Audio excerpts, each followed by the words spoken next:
dire pour la première fois en 7 ans ce que je pense sincèrement de toi. Tu n'es qu'un petit monarque de pacotille, jouant à Louis XIV dans les dorures de l'Élysée pendant que son royaume part en lambeaux. Un Jupiter en carton-pâte, enfant pourri gâté de la République, qui préférerait faire atomiser la France plutôt que d'admettre un seul instant que son trône vacille sous le poids de son incompétence flagrante. Emmanuel, tu n'es qu'un garnement capricieux qui confond la France avec sa chambre d'enfant, piétinant la démocratie comme un jouet qui l'ennuie.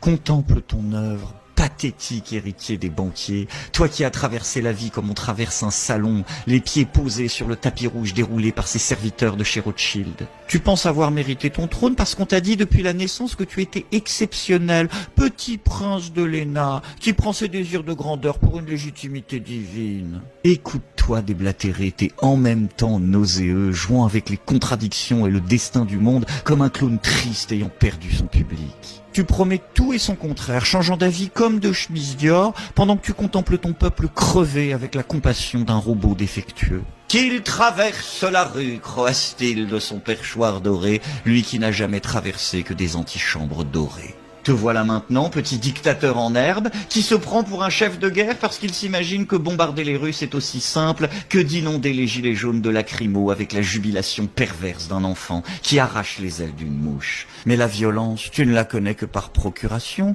protégée derrière tes cordons de CRS pendant que tu théorises la guerre derrière ton bureau. Regarde comme tu t'agites, petit pantin du CAC 40, utilisant chaque crise, chaque tragédie comme une occasion malsaine de dresser ton peuple récalcitrant. Emmanuel, tu n'es qu'un préfet de pensionnat, se croyant chef de guerre et dramatisant chaque contrariété pour asseoir son autoritarisme de façade. Et s'ils cherchent un responsable, dites-leur chaque jour, vous l'avez devant vous.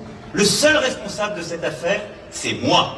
S'ils veulent un responsable, il est devant vous. Qu'ils viennent le chercher. Mais ton narcissisme pathologique commence à se fissurer, n'est-ce pas? Sous le vernis de l'arrogance, on devine la panique de l'enfant gâté qui réalise que peut-être cette fois-ci, Tata République et Maman Brigitte ne pourront pas le sauver. Alors tu t'accroches à ton fauteuil comme à une bouée de sauvetage, incapable d'entendre les hurlements de la rue qui réclament ton départ, trop occupé à admirer le reflet de ton biceps photoshopé dans les miroirs de Versailles. Mais maintenant que l'algorithme bug, eh bien tu tournes en boucle, répétant sans cesse et inlassablement les mêmes éléments de langage pendant En 37 segundos.